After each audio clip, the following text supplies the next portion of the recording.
Bonjour à tous, merci de m'accueillir aujourd'hui. Pour moi, c'est un peu revenir dans le passé, d'une certaine manière. Revenir à la première chose que j'ai étudiée et qui m'a fait aimer le cas de Claude Parent, c'est-à-dire un architecte de la deuxième partie du XXe siècle qui, dans sa pratique, a une pratique intrinsèquement liée aux collaborations artistiques auxquelles il a participé. C'est à la fois une réputation que l'historiographie lui a faite, mais c'est aussi, au regard des sources, une vérité. Il y a une construction intellectuelle, personnelle, artistique chez Parent qui vient de cette collaboration artistique. Ce n'est pas qu'une construction d'historien. On sent dans son travail, bien après la mort d'André Bloch, des références, une façon de voir l'architecture qui dépasse uniquement son propre travail d'architecte. Donc la conférence que je vais vous présenter aujourd'hui se nomme Claude Parent, qui perd gagne, trajectoire d'un architecte pour un temps assistant d'artiste. C'est poser la question de façon un peu choquante pour les amoureux de Claude Parent, c'est-à-dire qu'un architecte pourrait perdre un temps ses capacités de créateur démiurge, comme vous, quand vous êtes face à un projet, et de laisser cette part créative à quelqu'un d'autre. Mais qui est ce quelqu'un d'autre ? Quelqu'un d'autre avec lequel vous collaborez, mais qui vous construit en tant qu'architecte. Et ce quelqu'un d'autre, pour une fois, c'est un artiste, c'est un sculpteur, c'est une personnalité particulière. Et ce qui est intéressant chez Parent, c'est qu'il ne se fixe pas que sur une seule collaboration, mais il va multiplier les collaborations. Et on va voir un petit peu ce que cela donne. Alors, pour introduire de façon large le rapport art et architecture, on pourrait dire que les collaborations entre architectes et artistes bénéficient d'un éclairage particulier depuis quelques années. Anne Faure l'a précisé ce matin. Les 100 ans du Bauhaus cette année venant confirmer l'éclat de cette tendance. En 2013 et 2014, les historiennes de l'art Delphine Bière et Éléonore Marantz avaient tenté l'exercice difficile de la synthèse. À travers leur journée d'études, le collectif à l'œuvre. Elles interrogeaient alors le cadre et les enjeux de collaboration interdisciplinaire en France au XXe siècle. Et à travers les études de cas que les chercheurs ont présentées, étaient mises en valeur plusieurs cadres de réflexion. C'est-à-dire que les collaborations, c'est une forme sociale et artistique multiple, et tellement multiple qu'elles en deviennent individuelles. C'est très difficile de créer des tendances. Et pour réfléchir à ces collaborations, elles ont défini des cadres. Le cadre administratif et institutionnel, comme celui du 1%. Le cadre académique, c'est-à-dire quand les architectes apprennent-ils la collaboration.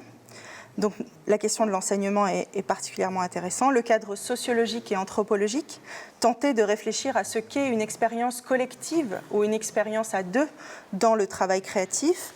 Et enfin, le cadre théorique. Quelles sont les théories qui soutiennent le rapprochement entre art et architecture, comme on vient de voir avec Maëlys.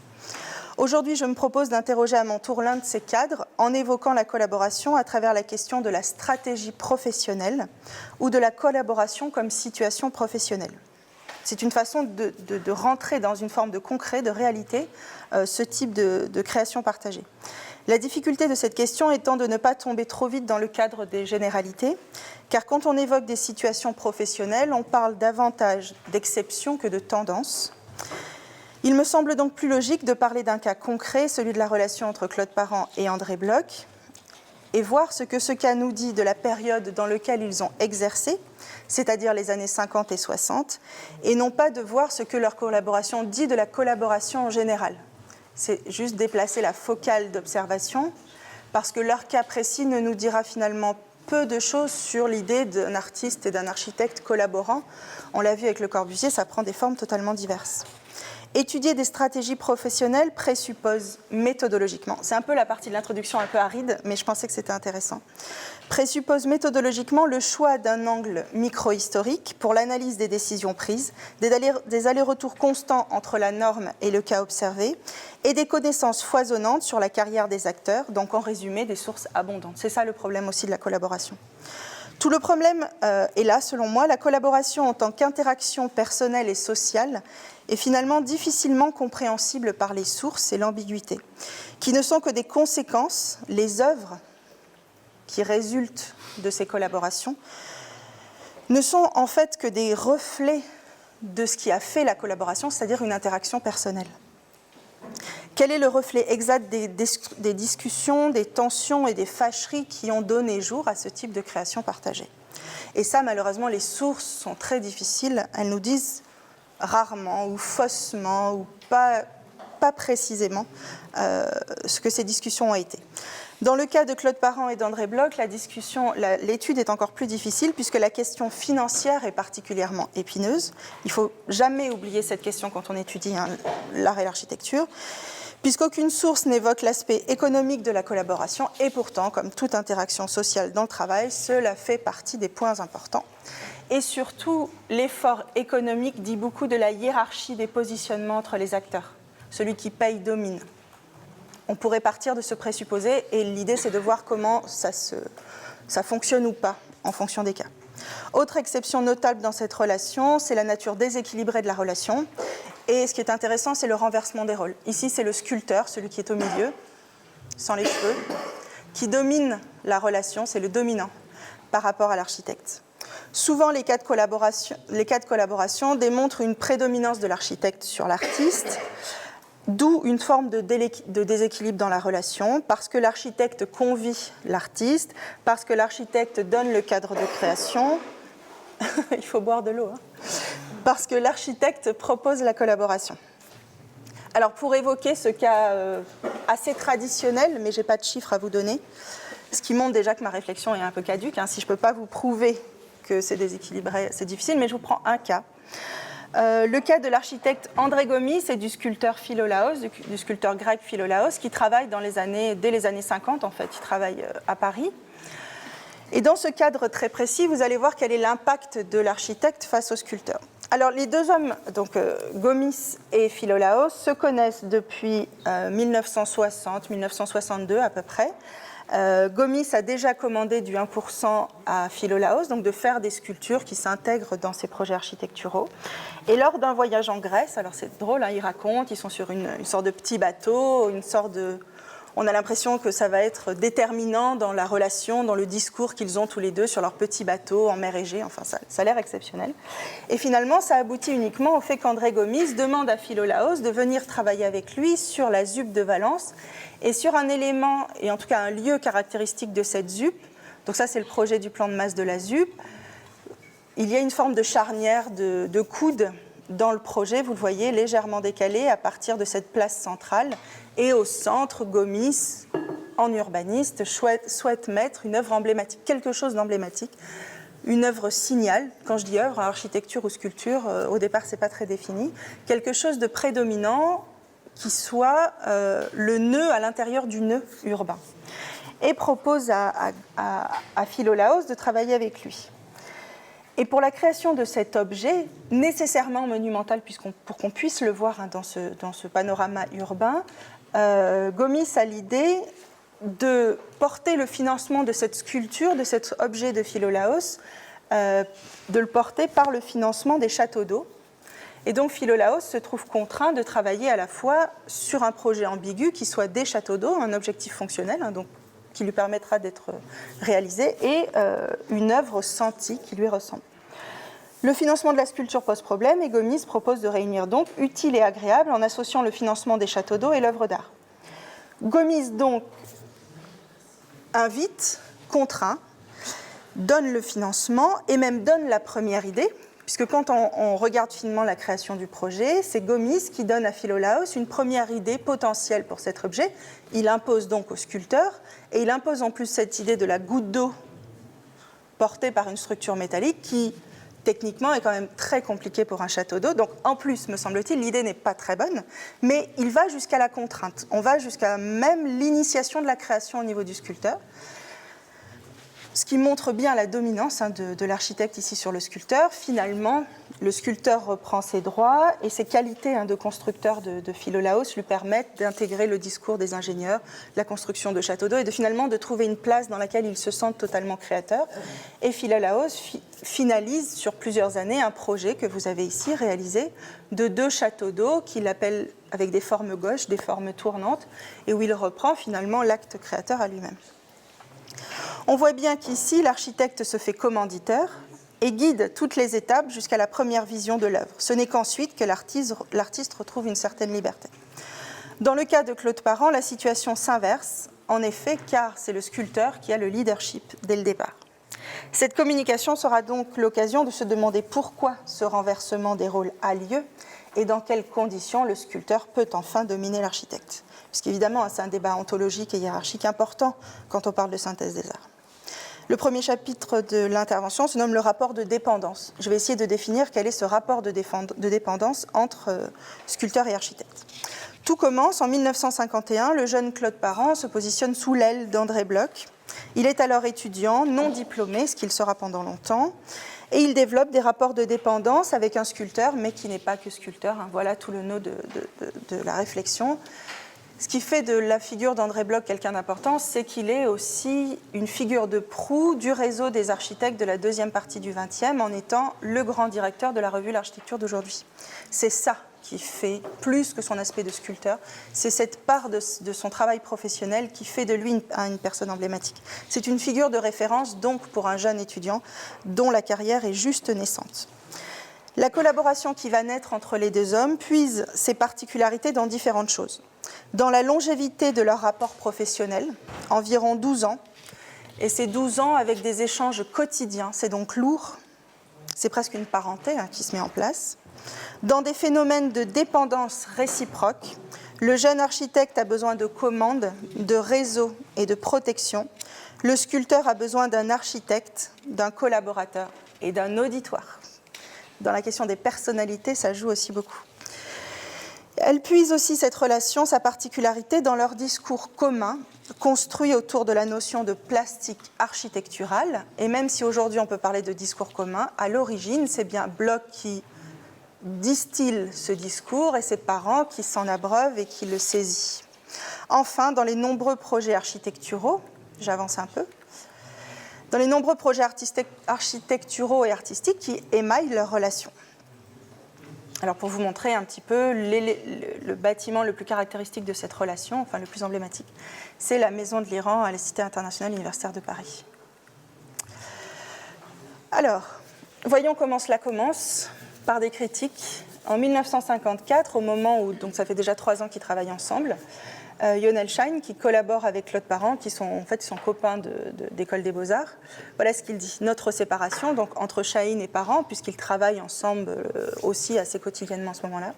Notre séparation en août 1954 a été brutale. L'attachement sans condition de Parent à Bloch m'était devenu insupportable. Bloch prétendait créer et ne faisait que prendre sur les autres. Il n'est pas seul à le dire à ce moment-là. Donc Schein n'est pas seul à reprocher cela à Bloch. Il a fait la même chose avec Parent, qui ne s'en rendait pas compte. Par ailleurs, j'étais de plus en plus attirée par l'urbanisme et l'aménagement du territoire, alors que Claude était avant tout un homme de la forme. Je niais la forme sur le plan théorique, alors que pour lui, tout procédait de la forme. Et puis, il y avait aussi mon engagement politique. Pour moi, l'urbanisme était un acte politique, pour Parent, non. Cette citation est assez emblématique, me semble-t-il, de ce qui se passe au milieu du XXe siècle en architecture. C'est-à-dire qu'il y a toute une tradition de construction du plan, de construction de la composition et donc de construction de l'image, de l'esthétique de l'architecture comme aboutissant d'un process de la forme. Et Schein le dit bien, la forme, pour lui, n'a aucun intérêt, alors que visiblement, Bloch et Parent vont vers une tendance de la forme pour la forme, de la création esthétique de la forme et des volumes, alors que lui, l'architecture est pour Schein résultante de la question du territoire et de l'aménagement et de l'urbanisme. Il y a aussi une autre question intéressante, celle de l'engagement politique. Vous n'êtes pas sans ignorer que la deuxième partie du XXe, les architectes, beaucoup sont nourris de théories socialistes. Schein est totalement dans cette idée-là. Il fait du projet architectural et du projet urbain, Schein, un engagement politique et social. Et ce qui le différencie beaucoup de Parent, qui lui a une position que Lucan appelle aristocratique et qui est une très bonne formule, je trouve. Une façon de dire je n'y touche pas, je ne me positionne pas politiquement. Et dans une période où l'architecture est politique, ça pose quand même problème. Si le jugement de Schein est plutôt féroce à l'égard d'André Bloch, son témoignage est éclairant sur l'importance de la forme, sans que l'on sache très bien ce que cela veut dire, et c'est un point important. Quand on connaît après les discours de Niemeyer sur la forme, on ne sait pas vraiment comment ils se positionnent, Bloch et Parent, sur cette question. Et sur la place du sculpteur dans la vie de Claude Parent. Pour mieux comprendre ce dernier aspect, il faut remonter à leur rencontre. Alors je vais aller vite. À partir de 1950, Bloch et Schein développent, c'est assez intéressant, des techniques commerciales pour développer leur image, alors qu'évidemment, les réseaux sociaux n'existent pas, développer leur image auprès de tous les tenants de groupes, associations, grandes personnalités qui dominent l'architecture à ce moment-là en France. En fait, ils ne sont pas appuyés ni par un atelier, ni par des grands maîtres, ils ne sont pas diplômés, ils ont une façon assez personnelle de se mettre toujours à l'écart, d'être dans la figure du contestataire et donc de jamais aller dans le sens du vent. Ça ne les aide pas pour s'intégrer, mais c'est totalement volontaire. Et donc, ils ont l'idée d'envoyer des lettres à Siegfried Griedon, à des membres du SIAM, à Wojcinski, à Le Corbusier et à André Bloch. Et ils y tiennent bon face à André Bloch notamment. Ils envoient notamment 3 lettres restées fameuses dans l'historiographie de Parent.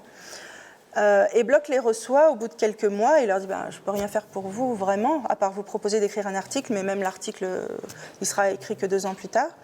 Par contre, vous pouvez venir à la première séance du groupe Espace, cette fameuse association créée par André Bloch et Félix Delmarle, où on parlera de synthèse des arts et où vous allez rencontrer le gratin de l'architecture française et même Eugène Claudius Petit. Donc ils y vont. Et leur faconde, il y a une forme de posture aussi de leur part, les qualités de Parent aussi en tant que publicitaire, puisqu'il a à ce moment-là une agence de publicité, il fait de la pub pour Quinquina, pour de la brosse à dents, pour du dentifrice, voilà, il vit, et il ne vit pas de l'architecture à ce moment-là, il vit d'une agence de publicité. Finalement, correspond bien aux attentes de Bloch quand il doit faire des articles, promouvoir des architectes. Il a besoin aussi de quelqu'un qui connaît la typo, qui sait faire des photos, qui sait recadrer des images. Finalement, le profil du Parent lui correspond bien. Et dès 1951, finalement, une relation se noue, alors entre Bloch et Parent plus particulièrement qu'entre Bloch et Chailly. Et ce qui est intéressant de voir, c'est sur ces 12 ans, comment cette relation devient oppressante pour l'architecte. Ce n'est pas une question personnelle, ça a pu être oppressant pour la personne de Parent, mais ce qui est intéressant, c'est comment ça rejaillit sur sa création. Alors voilà ce que dit Parent bien plus tard, en 1996, sur cette relation. Discussion, croquis, je rentrais chez moi, je travaillais, je revenais, se souvient Parent, ou bien il m'appelait et me disait « Tiens, j'ai une maquette, venez voir, ça vous amusera ». Ce qui a plu à Bloch, c'est que je faisais le travail moi-même, je ne le donnais pas à un dessinateur. Alors ça paraît évident, en 50, il est seul, donc oui. Il a bénéficié d'un collaborateur chevronné, plus ou moins, je dirais, d'un associé qui considérait davantage le travail de conception architecturale comme un travail de metteur en scène que comme un travail de sculpteur. Alors ça, c'est assez compliqué, puisque Bloch, c'est vrai, tire l'architecture vers la sculpture dans ses méthodes. C'est-à-dire que Bloch considère que l'architecture peut être totalement créée comme un sculpteur crée une sculpture. En faisant fi du projet, en faisant fi de la fonctionnalité, en faisant fi du contexte, comme si la démarche de l'architecte pouvait être totalement assimilable à celle du sculpteur. C'est sa volonté. Quand il dit, Parent, qu'il bénéficie d'un associé qui considérait davantage le travail de conception architecturale comme un travail de metteur en scène, il y a toute une ambiguïté. Parce que je pense vraiment que Bloch essaye de tirer Parent vers un travail de sculpture, alors que le travail de metteur en scène ferait penser que Parent travaille beaucoup dans l'interrelation entre l'architecture et le spectateur, alors que ce n'est pas vraiment vrai. Son architecture ne s'adapte pas, elle cherche plutôt à contredire l'habitant qu'à aller vers lui. Donc pour se faire une idée de leur collaboration au quotidien, vous voyez comment ça se passe, il y a à la fois un travail en agence chez Parent et un travail dans le bureau d'André Bloch. Les croquis semblent être, le travail de création semble être totalement conjoint, comme si les deux intervenaient ensemble sur le dessin, ce que la source ne nous dit pas en réalité. Aucun dessin ne montre la marque des deux. Ce n'est que dans le dessin très abouti que les dessins sont signés par les deux, mais il n'y a aucune source qui prouve que les deux dessinent vraiment ensemble. Il y a aussi dans cette citation le point intéressant, c'est-à-dire que Bloch, semble-t-il, a besoin d'un regard extérieur, un regard d'architecte sur son propre travail. Quand il dit « Tiens, j'ai fait une maquette, venez voir, ça vous amusera », on peut se demander quel œil il sollicite. Est-ce que c'est l'œil de l'ami? Est-ce que c'est l'œil de l'architecte? Est-ce que c'est l'œil du zélote? On ne sait pas, mais on peut se poser la question. Alors que Bloch défend une personnalité créatrice affirmée, pourquoi aurait-il besoin d'un jeune architecte qui, à ce moment-là, n'a jamais monté une brique sur une autre, Il faut être concret. Quand il dit que c'était un collaborateur chevronné, est-ce qu'un architecte qui n'a jamais construit, qui ne sait pas ce qu'est le passage à la réalité, qui ne sait pas ce que c'est les contraintes du terrain, de l'économie, du commanditaire, Est-ce qu'on peut considérer que c'est un architecte chevronné? Et on peut se poser la question dans ce cas-là. Puisqu'évidemment, Bloch tend vers la réalisation, autant prendre quelqu'un qui sait construire, me semble-t-il. Alors, pour essayer de synthétiser ce qu'est cette relation, je suis passée par des phases historiques assez classiques, et c'est quelque chose que j'ai fait dans ma thèse, et en synthétisant pour vous aujourd'hui, je me suis dit ça va être cadré. 1951-54, c'est l'assimilation, 55-58, c'est les adaptations, et 59-63, c'est l'expérimentation et les pratiques conceptuelles. Et quand j'ai voulu caractériser le rôle de Bloch auprès de parents, je me suis aperçue en re-regardant que c'était beaucoup moins tranché que ça, ce qui faisait l'intérêt en fait. Alors que je pensais vous faire qu'un arc de progression, c'est-à-dire que l'architecte est juste un collaborateur, le sculpteur domine, et on arrive à une bascule, c'est-à-dire que l'architecte parent devient obligatoire dans les expressions créatives de Bloch. En fait, j'ai relu mon travail en me disant c'est vrai ils sont toujours dans une relation complexe. André Bloch au départ est maître à penser, guide, il fait figure d'enseignant en fait, promoteur d'images parce qu'il permet à parents de publier très tôt des projets dans l'architecture d'aujourd'hui. Enfin, il faut penser l'architecture d'aujourd'hui, les projets de parents qui est étudiant, qui n'a jamais construit, et l'architecture d'aujourd'hui qui présente Niemeyer en 47-49 et qui change la reconstruction de Royan. Vous voyez l'effet de diffusion qu'a l'architecture d'aujourd'hui, et les projets de parents qui pourtant quasiment tous les 2 mois sont présentés dans l'architecture d'aujourd'hui alors qu'il est inconnu et qu'il ne réalise rien. Et Bloch est aussi un architecte invité, Claude Parent en profite pour l'appeler sur certains projets. Entre 55 et 58, Bloch est un commanditaire, il commande à Parent de l'architecture, donc c'est aussi une manne financière, il est collaborateur et toujours artiste invité. Et enfin, Bloch devient commanditaire, mais surtout agent. C'est assez intéressant de voir que le sculpteur ici devient porteur d'affaires pour l'architecte. Il offre à Parent des possibilités que le réseau même de Parent ne lui aurait pas offert. Alors comment ça se traduit? Donc il y a pléthore de projets, mais bon, c'est pour synthétiser un peu. Pour vous montrer quelle est la force du réseau d'André Bloch, un des premiers projets de Schein et de Parent autour de 53, c'est un appartement pour une cité idéale. Donc ça reste à l'échelle de la maquette. Et donc c'est un projet d'aménagement intérieur décloisonné, ce qui n'est pas du tout exceptionnel pour les tendances de l'époque. Mais grâce à Bloch, le projet est présenté, accrochez-vous, dans une exposition sur l'architecture brésilienne contemporaine au musée d'art moderne de la ville de Paris. Ça n'a rien à voir, mais la force du réseau est là. Oui, parce que c'est l'architecture d'aujourd'hui et André Bloch qui font l'exposition sur le Brésil. Pour vous montrer que Parent n'est pas un ingrat, il invite aussi le sculpteur et l'artiste à créer sur ses propres réalisations. Et là, vous avez la fresque murale de Bloch sur la maison de Parent. Dans la deuxième phase, ça s'intensifie avec ce mythique projet de maison de gardien. C'est intéressant parce que c'est vraiment une maison de gardien à double face, c'est une architecture à double face. Vous avez un grand mur aveugle en béton armé qui donne sur la rue. Vous avez ici ce mur en moellon qui coupe le projet en deux, alors qu'on est plutôt dans une forme courbe extérieure. À l'intérieur du jardin, on est sur des volumes tranchés. Et là, vous avez une partie plutôt opaque avec un très beau vitrail qui rappelle ce mur courbe. Et vous avez une maison à pilotis caractéristique du travail de Parent à ce moment-là. Donc même si le projet est porté par les deux, André Bloch commanditaire, Claude Parent architecte, mais néanmoins le projet est confectionné par les deux.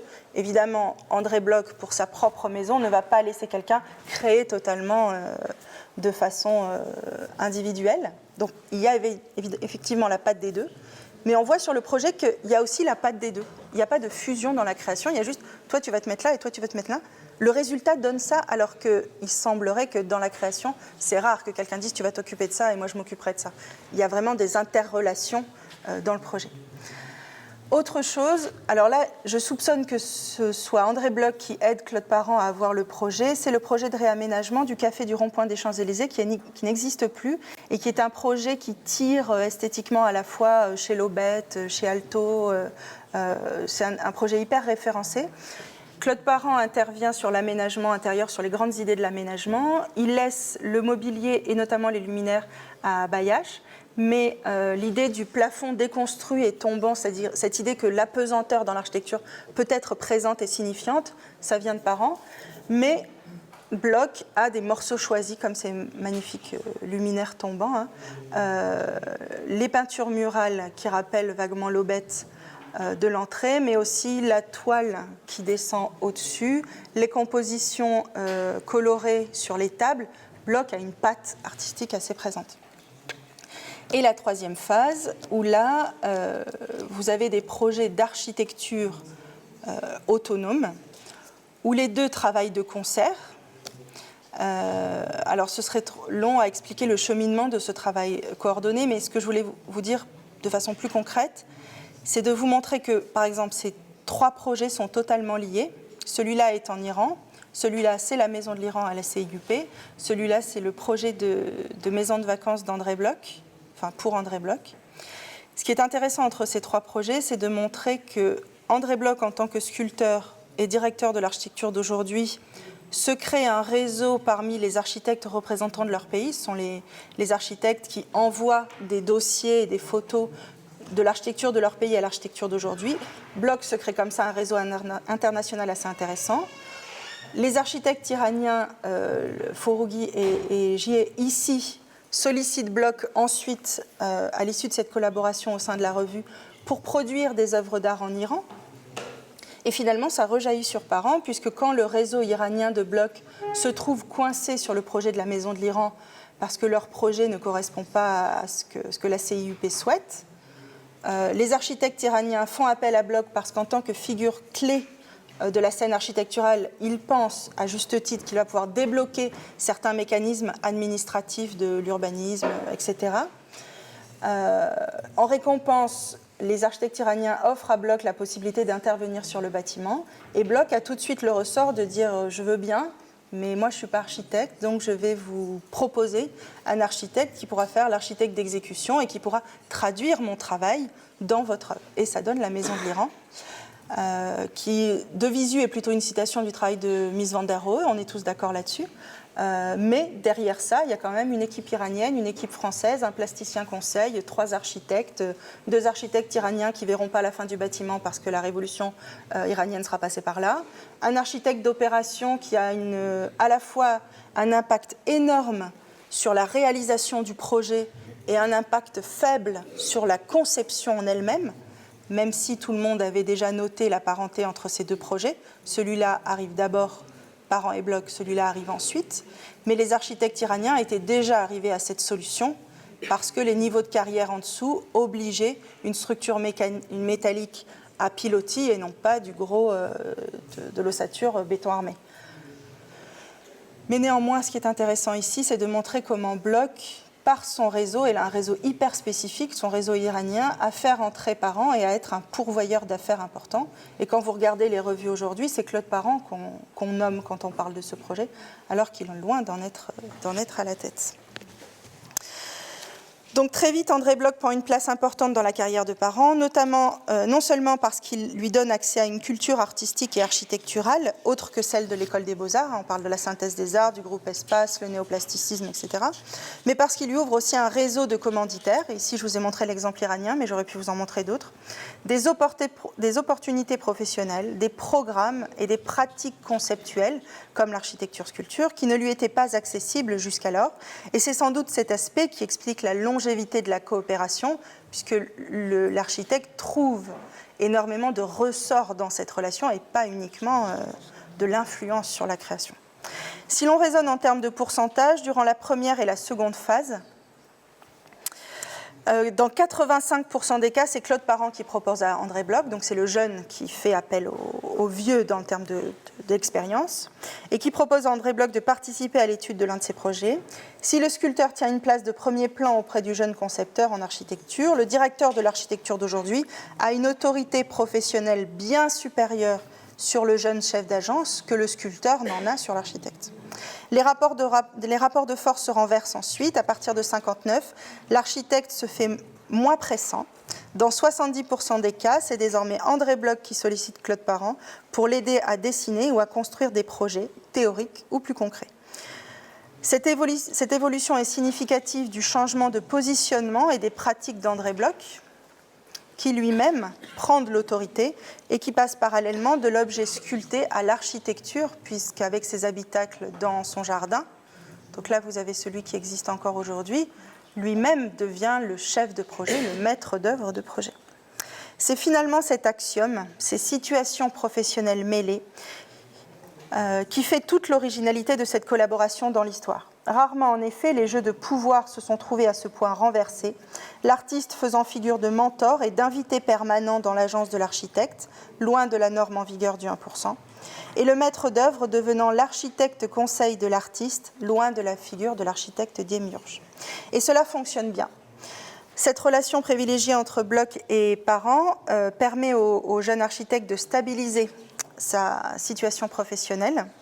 Alors, quelques exemples. Le carnet d'adresses de Bloch permet à Parent de faire vivre son agence. Cela lui offre une carte de visite professionnelle auprès des autres agences à un moment où les architectes non diplômés, non inscrits à l'ordre, commencent à avoir une position un peu moins favorable. Ça commence.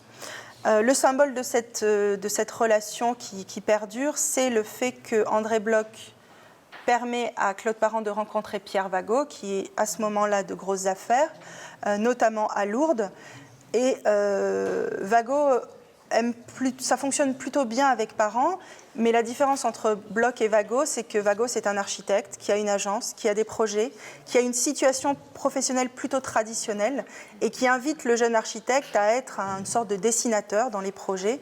Il lui offre des positions sectorisées, comme ici à Lourdes. Il lui propose de créer l'hôtel de la grotte, hôtel qui pendant longtemps a été mis en place, il a été changé, mais c'est un hôtel de Claude Parent dans la grotte de Lourdes, qui lui permet aussi de dessiner certaines circulations. Et Vago, à ce moment-là, fait figure de chef d'atelier, parce que Vago, les projets de Lourdes sont tellement importants. Il y a un comité international d'architectes, il y a beaucoup d'architectes italiens, il y a une équipe de maîtres d'œuvre assez importante. Vago a la main mise sur le plus gros projet, l'église, et sur tout ce qui est aménagement et urbanisme.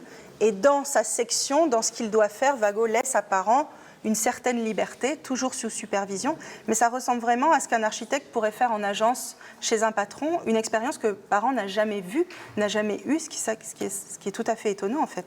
Il faut qu'il arrive à intégrer la revue, à intégrer le réseau de Bloch, que Vago s'intéresse à lui, pour qu'enfin il connaisse ce que c'est vraiment l'apprentissage en architecture, grâce à un maître, grâce à l'émulation au sein d'un atelier, et ça se fait sur projet, donc c'est assez intéressant. Alors en fait, il construit peu, il va dessiner les potelets de la grotte, il va dessiner les circulations, mais si on regarde bien le projet, en fait, Vago avait déjà prédessiné les circulations, et il propose plusieurs hôtels, et visiblement, ils ne sont pas bons, puisque Gio Ponti va lui dire « Ah oui, mais c'est trop historique », d'autres vont lui dire « Ah oui, mais c'est trop technique », même pour ça, il ne s'en sort pas très bien, mais il y a vraiment un apprentissage sur le métier. Et le seul projet abouti, c'est le projet de pont sur le Gave, qui est juste en face de la grotte, mais malheureusement, ce n'est pas lui qui va le mettre en œuvre, c'est quelqu'un d'autre.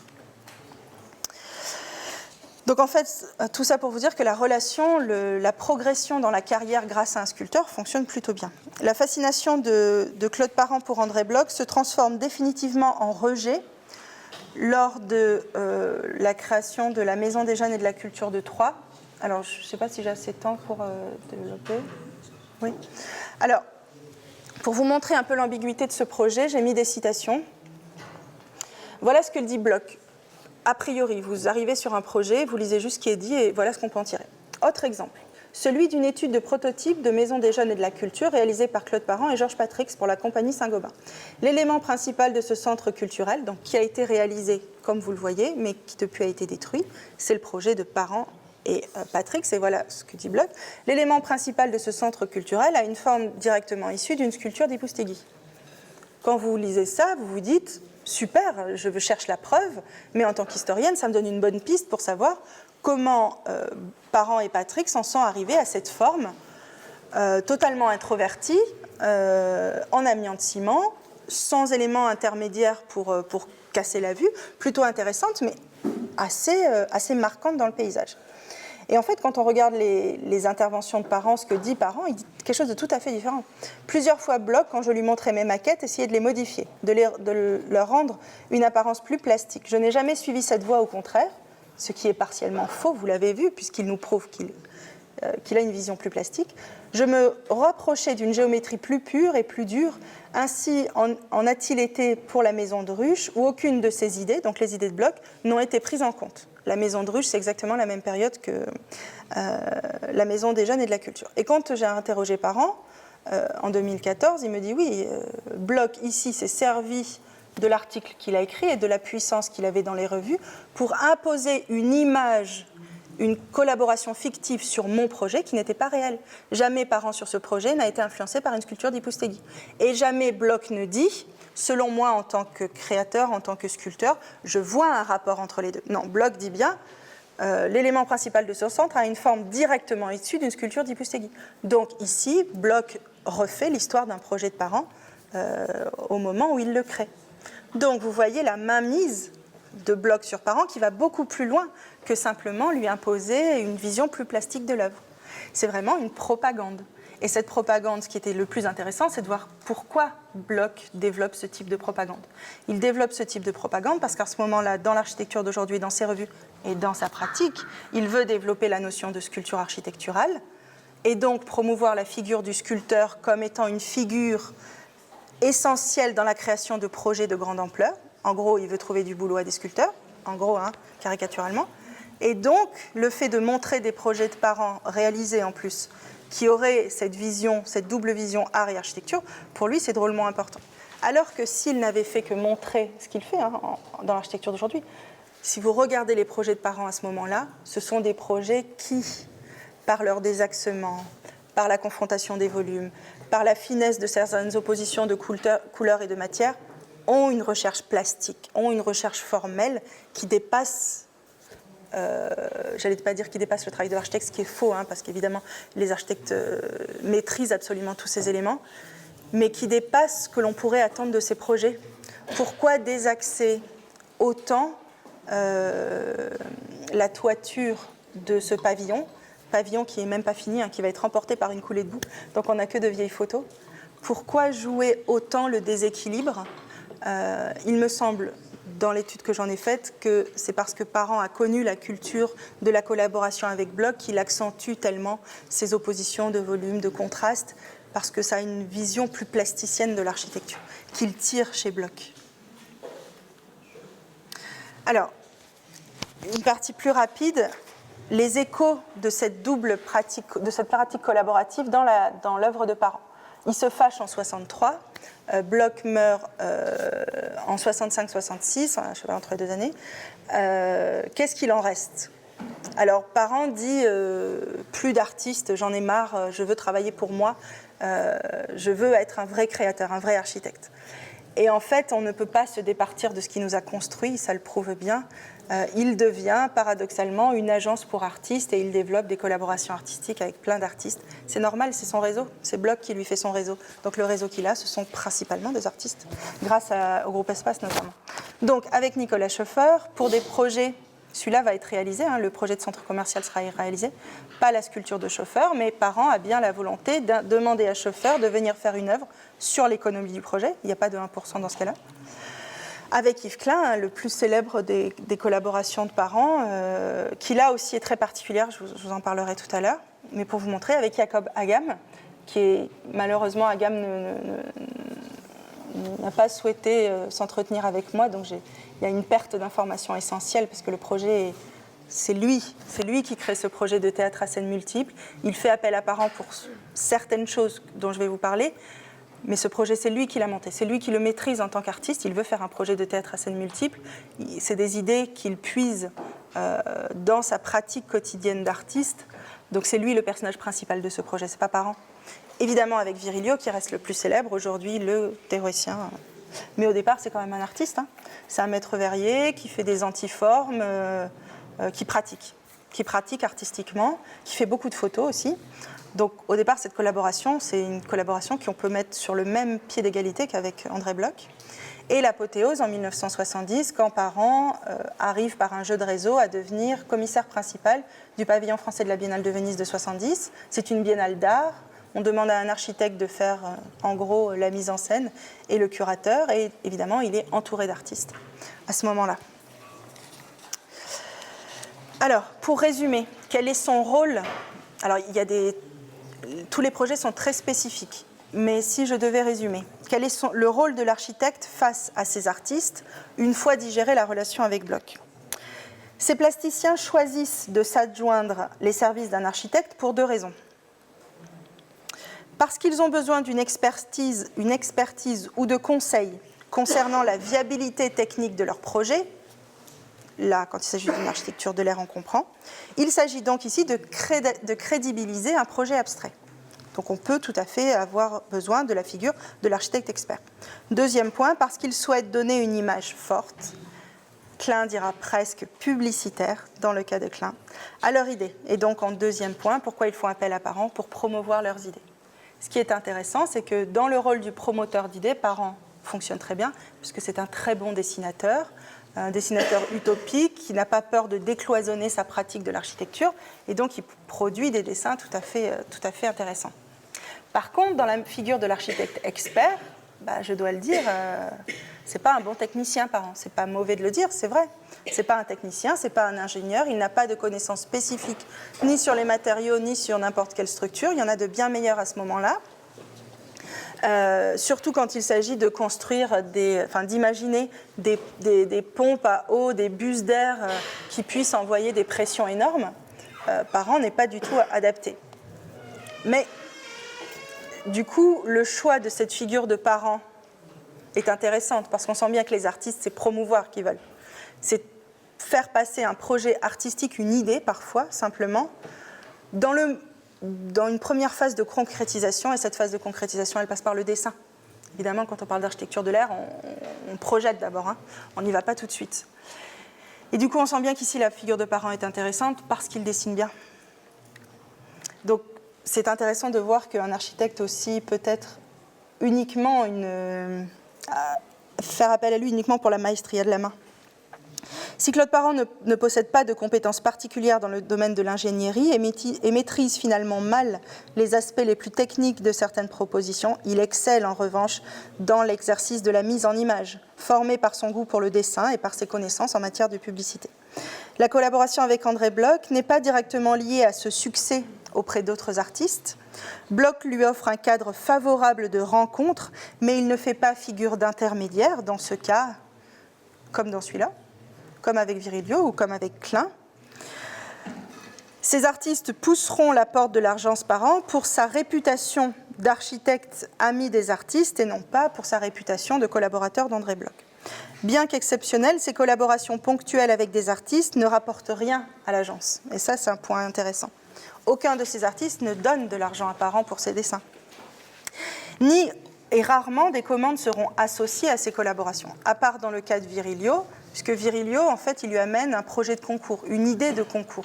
Donc tout de suite, entre guillemets, les élucubrations de la fonction oblique, en fait, elles ont toujours un terreau très réel, puisqu'il s'agit de construire l'église Sainte-Bernadette du Banlay. Ces collaborations forgent néanmoins sa réputation de dessinateur, d'homme de réseau, mais aussi d'utopiste, une dernière image difficile à porter quand on souhaite construire dans une période de croissance. Selon nous, sur le plan de la création, en revanche, le gain est immédiat. Claude Parent se nourrit de ses collaborations artistiques, dans le cadre de la fonction oblique, c'est évident, mais aussi de façon plus profonde. Ces rencontres ont changé sa façon de faire du projet, à la recherche d'une plastique architecturale qui intègre la dynamique des formes et des circulations, sa façon de voir l'architecture, un objet qui a un rôle social, une sorte de machine à soigner et à libérer les ambitions humaines, et de voir le rôle de l'architecte comme un créateur de figurations et de situations nouvelles et comme un pédagogue qui a vocation à mieux faire connaître l'architecture dans le monde. Enfin, quelles leçons sur la période, puisque c'était l'in fine de ma réflexion, Bien que déterminante, l'influence d'André Bloch sur Claude Parent n'est pas souveraine. Lorsqu'elle tend à se transformer en domination, le jeune architecte résiste. Il n'accède pas à sa volonté de transformer son architecture en sculpture habitable et supporte jusqu'à un certain point la figure du plasticien conseil que s'est arrogé André Bloch.